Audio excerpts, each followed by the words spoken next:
प्रकृत में मुझे आपन जो कथा पचार मुझे 2 दिन तले सोशल मीडिया देखी एक दुर्भाग्यजनक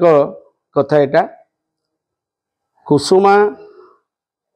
पोखरी जेबेठू खोला आरंभ होबेठू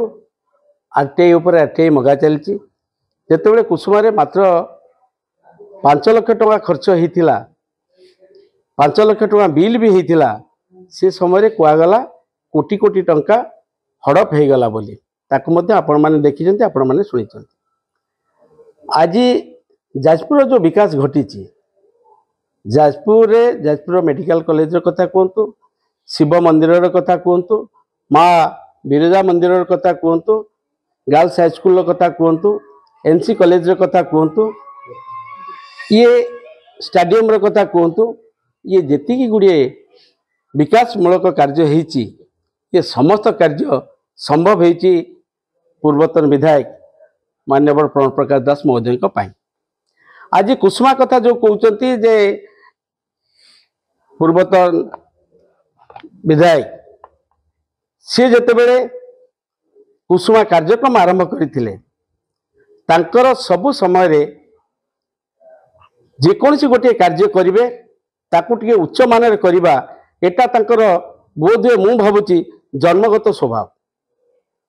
तेणु जेकोसी गोटे कार्य हुए ताकू से टेक्निक नजर रखिकी भल भाव करती आमर बीजेपी सभापति महोदय जो कहते 18 मसीह उद्घाटन है सेतिकी बेले बोध हुए हो जाइए से 9टी अट्टालिका हबार केते आवश्यकता अच्छी जेते बेले बिरजा मंदिर कथा कहतु जाजपुर को गोटे लोक आसला पर गोटे साइकेल पास कर पार नतला आज 2 स्तरीय 3 स्तरीय 4 स्तरीय रास्ता घाट होगी जितेबले प्रबल भक्त माने बिरजा मंदिर को आसुचंती कुसुमा को देखिया को आसुचंती एवं दशाशुनी मेध घाटर पिंड पकेवा कथा हो दशाशुनी मेध घाट दर्शन करने हो ये जिते गुड़े लोक आसुचंती रही सठिक भाव में जगह टे जाजपुर ना कि सेमती होटेल टे ना ताकू आधार करिकी प्रिय पूर्वतन विधायक जो 9टी अट्टालिका करिसंती आपण माने समस्ते जानिचंती 30 टंका लेखाएं टिकेट कटा है कि कुसुमा को लोक माने बुलिया को आसुतले तेणु से तथ्य आपण माने भलरे पाई परिबे जे केते लोक कुसुमा देखिया को जाइचंती जदि कुसुमा देखिया को जाइचंती कुसुमा को 20 फुट डिस्टेंस रे तैयारी होईची से 9टी अट्टालिका कटेज जो तैयारी होईची से कटेज जो कौन साधारण लोग कहीं देखी नथिले ना जाजपुर लोग कहीं देखी नांती समस्ते लोक समस्ते देखिचंती समस्ते जानिचंती एवं ताहा जाजपुर विकास बोली जाजपुर लोकों मन भितर से गोटे गर्व थाए जे आम प्रिय विधायक ये सब कार्यक्रम करुचंती बोली आज बीजेपी सभापति महोदय कहते सेठी रंगशाला होता पछपट गेट रे लोक जाउथिले तथ्य भित्तिक कथा कहवाटा निहाती आवश्यक एवं जहाँ कहिबे ताको संपूर्ण रूप से प्रामाणिक तथ्य देवा दरकार जदि किसी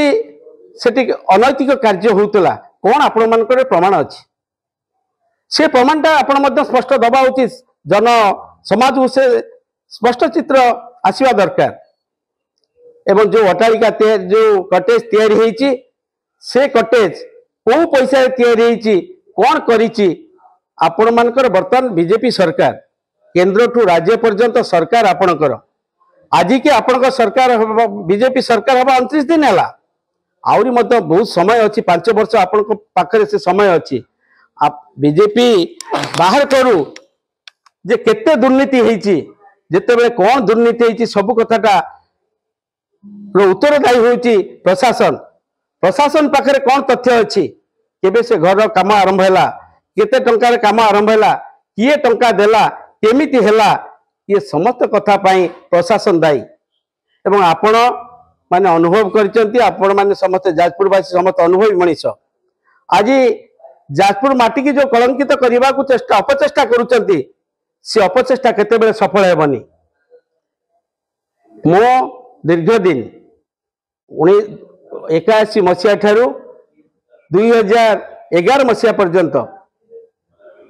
बीजेपी सभापति गौतम नायक सांगरे मु काम करछि। 2011 रु 2024 13 वर्ष मु बिजु जनता दल रे मान्यवर प्रणव प्रकाश दास को नेतृत्व में काम करछि। तेणु कहार चरित्र कौन से कथा मु भल भाव जानी मु का चरित्र दोहराइबा को चाहूने का सपक्ष बा विपक्ष कथा कहबा चाहूने जोटा सत जोटा स्पष्ट कथा से स्पष्ट कथा आपण पदा आणतु केते दुर्नीति हेची से कथा आपण को जानिबा पई बहुत कम समय लागिबो ताको पदा को आनी की लोकलोचन आनी की सब ठीक तथ्य देले सेटा भल हबो। खाली विकास को प्रतिरोध कले से कथा हबनी। मान्यवर प्रणव प्रकाश दास महोदय जो साधुगुणेश्वर महाविद्यालय रे गौतम राय पूर्वतन सभापति थिले छात्र जीवन से आरंभ करते मुझे कॉलेज रे पाठ पढ़ी से कॉलेज रे मुझे सभापति थी। आज पर्यटन सी कहते मु कुसुमा जाई नहीं ठीक अच्छे जदि न जाइंट जहाँ पाखु भी शुणी कौन कुसुमा 9टी कटेज 9 घंटा ना 9 दिन भितर तैयारी गला आपण से विरोध दल थे आपण विरोध दल कार्यक्रम से करते दुर्नीति होती कौन कर नजर रखा कथा। आज जो कथा कहते आउ थे अनुरोध करी जे प्रकृत कहार चरित्र कौन जाजपुरवासी समस्ते जानते प्रणव प्रकाश दास चरित्र कौन जाजपुरवासी समस्ते जानते तीन थर विधायक हेला परे मध्य से संबलपुर जाइकी एठी जने साधारण महिला को देला परे मध्य लोक तांको ऊपर विश्वास रखिकी तांको वोट देइचंती। मु एक कथा भी आउरी स्पष्ट भाव में कहबी इतिहास रे आमे जजाति केसरी को ना पढ़ीचु जजाति केसरी जाजपुर प्रतिष्ठाता बोली आमे शुणीचु एवं सेबे ठारू आज पर्यंत ये जो बबी बाबूंकर सुदीर्घ 15 वर्ष राजनीति भितर जाजपुर जहाँ विकास घटी साधारण मनीष जाजपुर मनीष समस्ते द्वितीय जजाति केसरी ना रे नामित करेंगे इतिहास रे ना ही केवल लिपिबद्ध ही रही ये घटना आपे आपे अपसरी जीव।